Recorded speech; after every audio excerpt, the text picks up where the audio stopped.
Hi, this is Amy. Today we're going to talk about solving a system of equations. We're going to look at the same system and we're going to solve it in a few ways. Let's start by looking at an example from economics. We have a demand function and a supply function. Each of these talks about a price and the quantity. Our demand function is going to be our price will be $20 minus $2 times the quantity.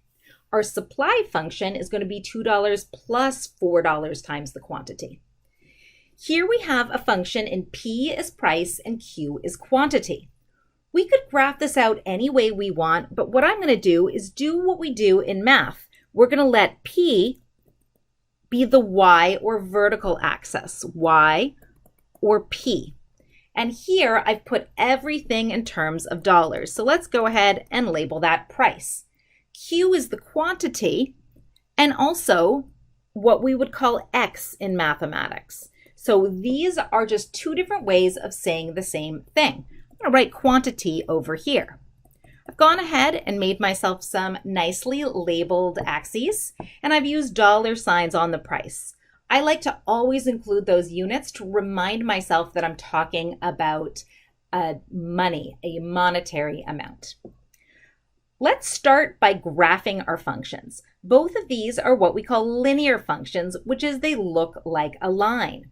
There's no squared, cubed, etc. So let's start with demand. I'm going to do this one in red. Our demand function is P equals $20 minus 2Q. We start with a simple picking of one single point. So we're going to pick,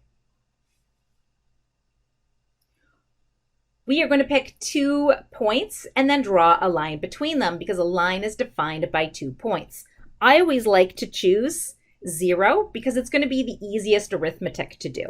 So our price here is going to be $20 times 2 times 0, or $20. Now I'm going to put this on our graph. I start at 0 on the Q, and then I go up to 20 over here and draw in a little dot.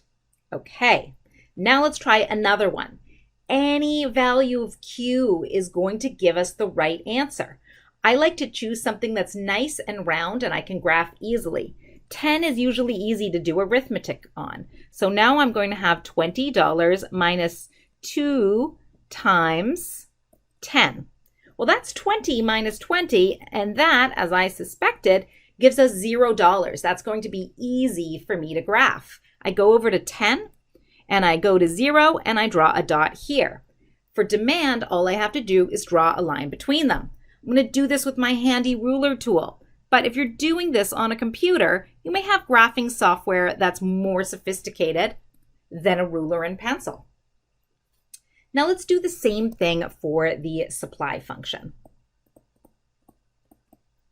I'm going to use blue for this one so we can see the difference. Our supply is P equals $2 plus 4Q. It's going to be going upwards or a positive increase, whereas our demand was a negative increase or sloping downwards. So let's do the exact same thing where I graph out 2 values and we'll figure out where it is. I'm going to start with 0 again. 0 is always going to be the easiest. 2 plus 4 times 0 is just going to be 2. So I go Q equals 0 and I'm going to go up 2 dots. I've chosen graph paper where 1 square is going to be $1 on one axis and 1 unit on the other. For the second point, I'm going to choose Q equals 1, might as well. And that's going to be $2 plus $4 times 1, or $6. So I locate 1 on my Q axis, that's right here, and then up to $6, and there I have my 2 points. They're close together, but that's okay. Let's pull out our handy ruler, and now we can join those 2 lines to create our demand function. Hopefully you can see that we do have a nice intersection point here. This little point is going to be the answer. We know it's somewhere between 0 and 5 units, and I could count this really nicely, somewhere between $10 and $15. But we're not going to do this by counting. We're going to use some algebra. The first method we're going to look at is called the method of elimination. This is a fancy math way of saying we have two variables. Let's get rid of one of them, and then we can solve when we only have one variable left. Let's write that down. We can reduce from 2 to 1 variable. We are not going to cover it in this video, but it's important to know that if we had 3 variables, we could reduce from 3 to 2 and then from 2 to 1. We could reduce from 10 to 9 and then to 8, etc. This is a valuable tool to help us go down the list and take one system of equations and make it a little bit simpler. Here, what we're going to do is we're going to line everything up properly. Our equations have 3 parts to them. We have our P part. We have an equal sign that separates it. We have our constant. And here I'm going to just say we could have a coefficient on P like 2. Here we don't have one, but we could. And then we have our Q term with a coefficient.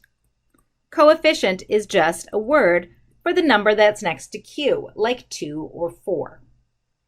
I'm going to line these all up nicely in our 2 equations. And I've put here, you can see, we'll try to keep this on the screen, what our solution we're looking for so we don't lose track of that. So I'm going to put my P's over here. I'm going to put my constants, 20 and 2. And we don't need these dollar signs, but I find them helpful. I'm even going to put these in brackets so it's clear that they are there. And I said plus the constant, so I'm going to do that. I'm going to go plus -2 Q. And here I'm going to say plus +4 Q. Now what I'm going to do is I'm going to subtract one equation from the other. I'm going to look at these piece by piece. Put some big brackets around this, and I'm going to put in a minus sign, and I'm going to look at what happens to each set of coefficients. P minus P equals 0P. I've got my equal sign here. Now I've got 20 minus 2, and that is the same as 18. 20 minus 2 is 18. My plus stays the same.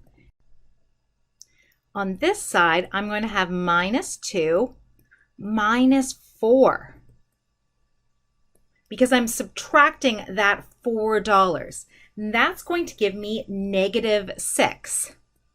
I'm going to put this in brackets, but what we're going to be able to do is get rid of that plus sign because a plus times a minus is going to be a minus.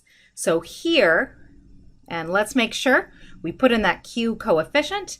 Here I'm going to move this up to this side of our paper. I've got $0 equals $18 minus 6Q. Rearranging this just a little bit, I'm going to move the 6Q over to this side so it becomes a positive. 6Q equals 18. When I add that 0, nothing happens. Let's divide both sides by $6. Now I've got Q equals 18 over 6, which is, we've got Q equals 18 over 6, which is 3. The dollar signs cancel each other out, and I'm left with 3 units. Now we have to solve for P, but we can plug this back into either equation. I'm going to put it back into the supply equation because I find adding to be fairly simple. So let's put this back into the supply. I'm going to go and use blue just because I like switching colors. Supply, we have P equals $2 plus $4 times Q. I know what Q is.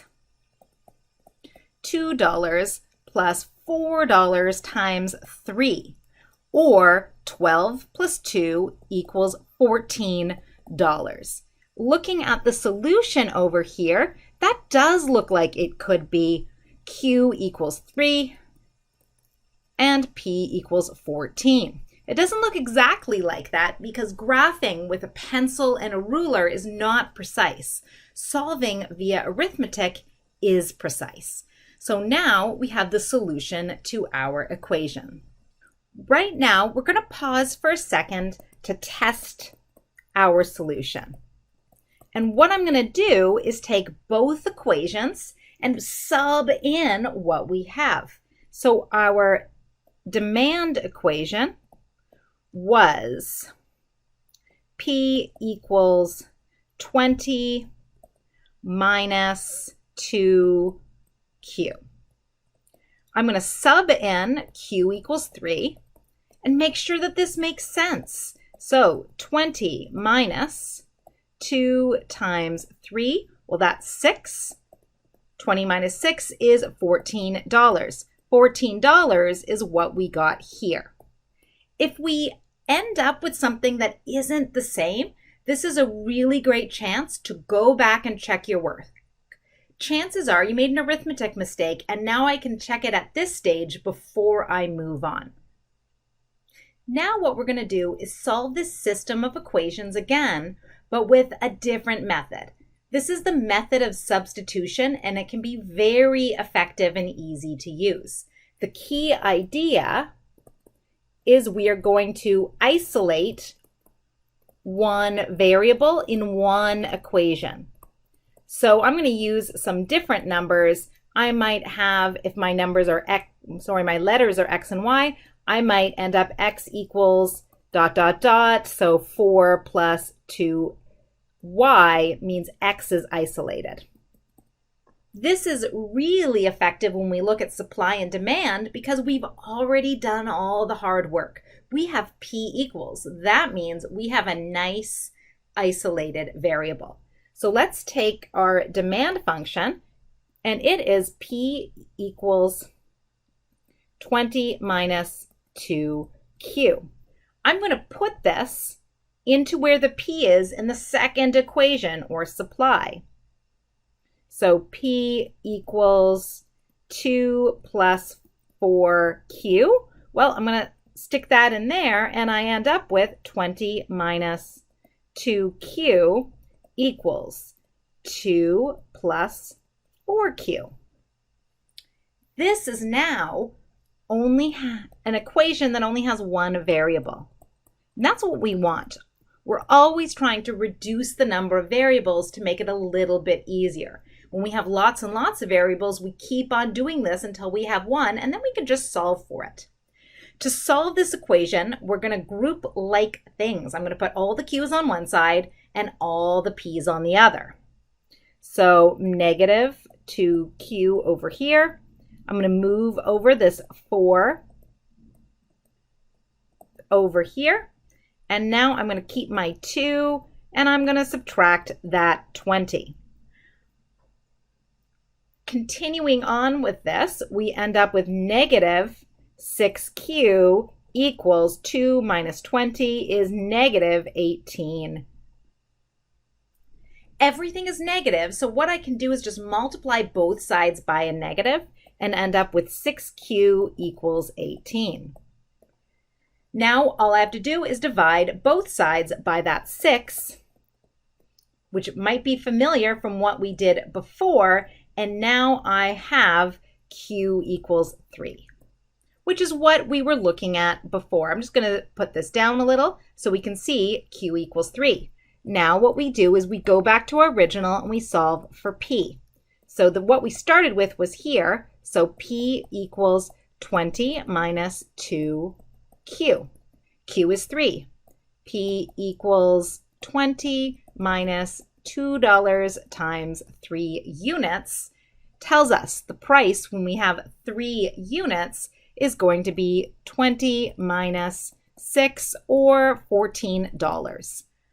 And now we could go and check our work. I'm going to say we checked it in the previous step. So what we have here is a solution for our problem. the supply and demand are the same when we have 3 units or a quantity of 3 and $14 price. I hope you learned something about systems of equations. Feel free to look up some more on your own. Thank you.